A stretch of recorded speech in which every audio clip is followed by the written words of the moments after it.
Hello, and welcome to another episode of The End of the Search. This one I call it, Can We Ask for Guidance? I put it in a question form because I'm not putting myself in a position of authority or assuming that I have the absolute truth. I'm simply speaking from my experience, and if you feel that whatever is being shared here, it serves you, well, then there it is, right? So, what do I mean by this idea of seeking guidance, or can we ask for guidance? Well, the first trap in that is that it assumes that there's a separate entity, an individual, who now is asking for guidance, and consequently is going to receive guidance from something. Call it the source. But what we're pointing to here is that you and the source are the same thing. So what would be guiding what, or who would be guiding who? You see?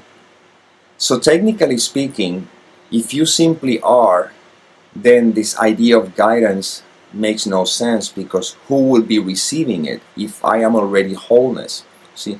Now, we still hear the concept of receiving guidance and things like that, so addressing it from the perspective of the seeming individual, the way I see it, is very simple.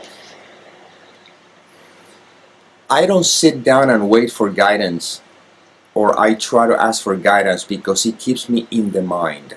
You see?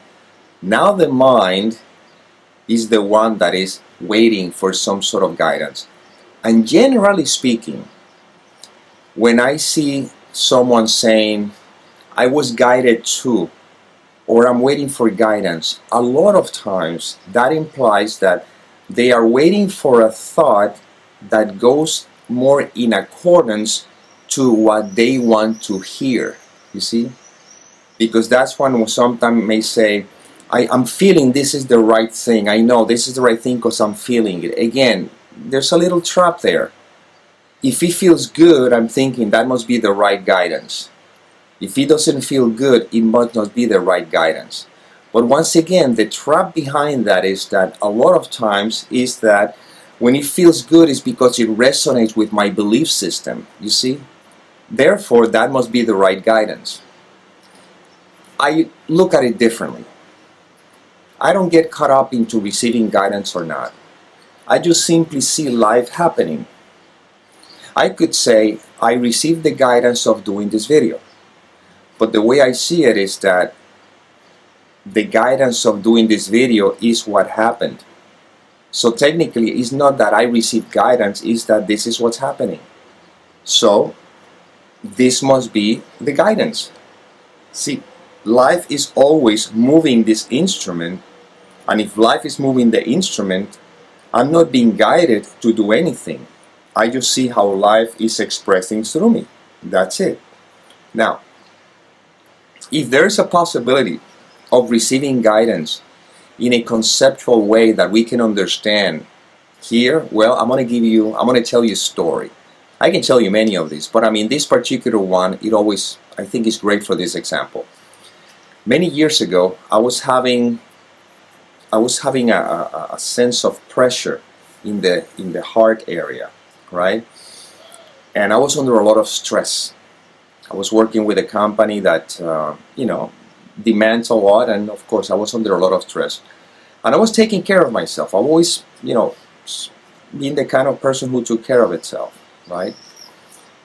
And I didn't know what to do. So I remember going to sleep, and when I went to sleep, as I'm going to sleep or drifting to sleep, I was saying to myself, I'm perfect, whole, and complete. I wasn't asking for guidance. I was just simply kind of saying to myself, I'm perfect, whole, and complete. Just the thought that it was coming through, right? Not something that I chose, is what happened in my script. But anyhow, I went to sleep, and that's fine. When I woke up the next morning, I heard a loud, resounding voice that I could not ignore or avoid. But it was just like immediate. I wasn't thinking about it. I wake up in the morning and I hear CoQ10. For those of you who don't know what that means, it's coenzyme Q10. And the coenzyme Q10 seems to be a I don't know, a supplement or whatever, that it works for the heart area. Okay. Some people can buy it in supplements, or you can get it from certain foods. But the bottom line is that I heard it so loud, and because I was very big into, uh, health stuff and supplements and stuff like that, because I knew a lot of that stuff. Well, to me, it resonated perfectly. It's like a clear message from universe saying, CoQ10. Well, that was so clear that to me there was no doubt about it. So the first thing I did is I called someone that I have met a few months before, and just look how life worked itself out within the story, of course. Few months prior to that, I went to a health food store in North Carolina because I was working as a stand-up comedian, and I went to I used to love to go to health food stores and everything. And that was like my candy store, right?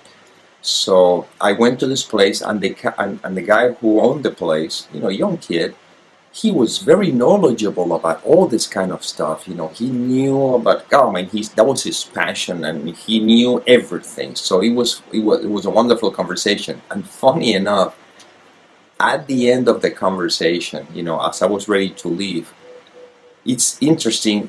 After we talked about everything and he told me everything about supplementation and nutrients and all that stuff, the conversation ended with this. He said, but in the end, my grandparents, they lived until their 90s and everything, and every day they ate eggs and bacon and everything. So technically speaking, that conversation, that remark, canceled everything that we talked about for 2 hours. But anyhow, what I'm pointing to is that when I received this message that said CoQ10, coenzyme Q10, well, I wouldn't know where to go and find out what is the best coenzyme Q10, right? Well, guess what? I called this guy, and he said at the time, I don't know right now, but he said at the time the best one was by a company, Blue Bonnet, I believe so. So to me, you see, it's like the universe is, giving me the reassurance, not only get the coenzyme Q10, but on top of that, by someone who really knows about this kind of stuff, can give you a good recommendation. So there's no like going to a store and finding out, and then who knows if you're buying one that may not be as good as the. So he told me which one. So I went ahead and bought it. I took the coenzyme Q10 for about 3 days, and I felt perfectly fine. And interestingly enough, if you go to information online or whatever, they usually say, no, you have to take it for the rest of your life or whatever. No, I felt in my heart that I didn't need to take it anymore, and this happened back in probably 2005. Now it's 2025. Okay, never took it again. I've never taken coenzyme Q10. But what I mean by that is that, you could say that sometimes, guidance is received in that way. But I was not sitting down waiting for guidance, because then the mind gets in the way. You see, the mind is trying to trap information, something that goes in accordance to what it believes, because in the end, the only thing that the mind was, whether you receive guidance or not, is to keep holding to the sense of identity. You see, we're pointing here to the essence, to the fact that we are so. Technically speaking, it could be said that guidance is what is happening all the time. Whatever I'm doing, that's the guidance. Now, this is what, again, remember, these videos are paradoxical, because even though I may make suggestions, in the end, the suggestions will be followed because that is what you're supposed to do, not because I'm saying it. But because the world of appearances, it seems that this information is coming through, and you were guided to listen to this information, not to me, but I mean the information itself. So you didn't ask for the guidance, you just found yourself doing this. So anyhow, what I usually suggest is this: instead of getting caught up into waiting for receiving guidance or waiting for the right guidance, I always put the attention on inner peace. If you just simply let go, in the letting go and surrendering to what is, I trust that whatever I'm doing always has to be the right guidance, because the universe does not work under pressure. You see, And this is, you see that in sales speech, for example, they put pressure. If you don't take advantage of this right now, you'll miss this opportunity. So the pressure is what leads people to take action. My rule of thumb is this: if you put pressure on me, that's not the right action. So to me, that's very simple. Every time someone put pressure on me, I know beyond the shadow of a doubt it's not the right action. And some people may say, yeah, but how do you know if it's an opportunity and the opportunity you could miss?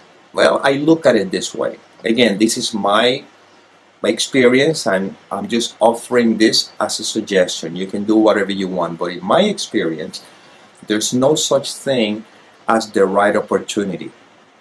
Your ship is waiting for you and it's not going to leave the port. The problem is that we're looking at all the other ships leaving the port that they look as opportunities, but your ship is waiting for you. Just turn inward. Don't put the attention outward. So what is for me is going to happen, and what is not for me is not going to happen. So what to be concerned about? Ramana Maharshi used to say, what is meant to happen will happen, even if you don't do anything, without you having to do anything about it. And whatever is not meant to happen, it will not happen no matter what you do about it. But we're so ingrained belief that we are the one who do, and we have to make decisions and everything, that before you even know it, you just got in the mind. You see? I'm going to tell you a story, another one, okay? Many years ago, when I was a stand-up comedian. You know, you got Cubans, Mexicans, Puerto Ricans. What differs is our culture. Like in food, Puerto Ricans, we use spices. Mexicans use explosives. You know, there you go. That is proof that I was a stand-up comedian. And being in this kind of business, well, of course, I remember that I was living in Florida at the time, and I had this strong feeling that I wanted to move to California, and that just comes from many years back. As a matter of fact, I remember visiting California the first time, and I felt something that was a place that I had to be, okay? So I had this strong sensation to go to California, and back then I was big into, you know, positive thinking and visualization. So I thought, I was convincing myself that I must decrete it, you know, that I really put the intention of it, thinking that that is what's going to make it happen. But anyhow, I remember that around October, it was 1993, September, October, I received a call out of the blue from someone I haven't heard in years. And he says, Nick, I remember that you wanted to move to California. Well, I am renting this little apartment because I was going to leave the house, but then I realized that I'm going to keep the house, so I thought of you. Well, the mind began to conjure up, oh, that's a sign. I had to take advantage of that. So what happened? I went ahead and paid for the apartment for a couple of months to hold it up, and then I couldn't pay for it anymore, so that money was lost. Okay? But, you know, this is the pressure, you know, that's a sign. So you got to follow the signs, because again, I wasn't relaxed. I was still in the mind. Well, at the end of that year, I was working with a company, cruise ships company, and I was making pretty good money. And at the same time, I had my grandmother pass away, and I have these properties in Puerto Rico that I had to take care of. Well, the cruise ship had anchored in Puerto Rico, so they could actually take me to Puerto Rico all the time. I do my shows, I get paid, and then instead of flying from the United States, from Florida, my home base was Puerto Rico, so I could take care of all the things with the properties back then. So what is interesting is look how everything was organized perfectly. So check this out. This happened in December, right? Mid-December. No, I think it was November of that 1993. I am doing a tour through Kentucky, right? A comedy tour, and I receive a message that my grandmother has passed away, so I had to fly to Florida so that I can get a plane and head to Puerto Rico. Well, when I get to Florida, Orlando, Florida, I get a message, the answering machine, from an agent who used to book the comedy club, the Comedy Corner in West Palm Beach And that person is not my agent, nothing, but she knew me because I worked that club many times. She calls me telling me that Randy Stone from 20th Century Fox Television, he's no longer with us, he passed away many years back. He saw a tape that she sent, okay, about me, and he said, that's the guy that I want for a television sitcom that they had an idea for. It was like The Odd Couple, but they want to do the Spanish version. I mean, not the Spanish in Spanish, but with the Latin flavor, because that was happening a lot in those times. The Latin community was growing very big in the entertainment business. You see, so they wanted to do more shows for with that flavor. So anyhow, they said to me that they want me for that show. They haven't seen me. They never met me. They don't know if I even exist. They don't even know if I can act. It doesn't matter. Back then, they used to give holding deals. So they said, we'll give you a choice. We can give you a development deal, okay, and we'll pay you, I think it was $25,000, and you can stay in Orlando, Florida, or we'll give you $30,000 and you move to California. So interestingly enough, I moved to California. I said I can do it by January 1st of 1994 because I still have all these things that I have to take care of in Puerto Rico. So they said not a problem. Well, long story short, I was moved to California on January 1st with a development deal of $30,000, okay? So meaning that I was able to move to California. I had the rent from the properties in Puerto Rico to help me pay for while I was staying in California. And on top of that, I have this money. And of course, the development deal, we went to production. It didn't go to television, but we did the pilot and everything. It was an interesting experience. So now, check this out. Now the mind is thinking, oh, that means that I am going to become a star or something like that. See, life had a different plan. So notice how the life was working on timing, so I practically threw away 2 months in rent for nothing because the mind thought it's a sign, but in reality what is meant for you was already there. So people move to California, they wait tables and everything, and they work in odd jobs to try to make it. I was in Florida, 3,000 or 2,000 plus miles away. Nobody knows who I am. And check this out, a tape that was sent to him. And from all the tapes that is being sent from comedians from all over the country, because they couldn't find what the guy they were looking for in California, in the Mecca where they have everybody, all the comedians and everything. And there you go. What it was meant for me, the ship was waiting for me. I didn't have to wait to try to pursue it or anything like that. So anyhow, I get to California. 2 weeks in California, I was looking for a church, for a metaphysical church. But I was big into metaphysics, right? And I was looking for a church, a place to work, something that I can have a sense of community in this, which is my calling, right? I go to a church in California, and I felt I was home, literally. Well, that's when this desire to speak and to talk about this and everything became so strong that I knew that show business is not what life was leading me to. But yet everything orchestrated so I can get to that church, and then of course I can tell you many other stories, but that's not the point. The point is, look how everything is perfectly orchestrated and I don't need to make any decisions. They are made through me. The mind tried to make decisions, but when you know who you are, then life is unfolding, and that's what I see, life unfolding. Whatever is meant for me is meant for me. I don't need to be concerned about receiving guidance. I don't ever pay attention to that. All I need to is to be at peace, to choose peace above all else, and from that space I trust that whatever guidance or whatever movement have to be made through me, it'll be made anyway, you see? So that's why I don't concern about it, and I'm not confused about it. It's very simple. Peace is what I choose, or what is chosen through this instrument, and that's it. And if that is the most important thing in my life, I trust that whatever I have to do is what I'm supposed to do. And I don't label it, I'm receiving guidance. I wasn't guided to do anything. No, life is happening. It's very simple, you see. But in the end, remember, these videos are not about how am I going to receive guidance or move in the world or something. No, you're moving in the world anyway. That's the point. The question is, who are you? This is what these videos are about, not about these stories that I told you. It's about knowing that who you simply are. If you don't identify with any thoughts right now, what is left?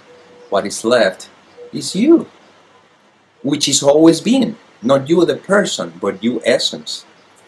And then life is easy, simple, it's relaxing. And yes, there's going to be seeming challenges and everything. And when a challenge arises, I don't have to worry about what to do. I know that whatever needs to be done will be done. And it's not like I'm sitting at home, watching television or something like that. No, I'm not pointing to that. I'm saying that right now, life through this instrument is making this video. That's what's supposed to be done. I didn't choose it. I didn't intended it. I was not expecting for guidance to see what am I going to do today. No, I trust that whatever is going to be done today will be done today, in spite of whatever I think I'm receiving guidance or not. So that's why I am no longer distracted by that. You see, I never sit down waiting for guidance. I trust that whatever is done is exactly the guidance. It doesn't matter. If peace is what is the most important thing, then that's fine.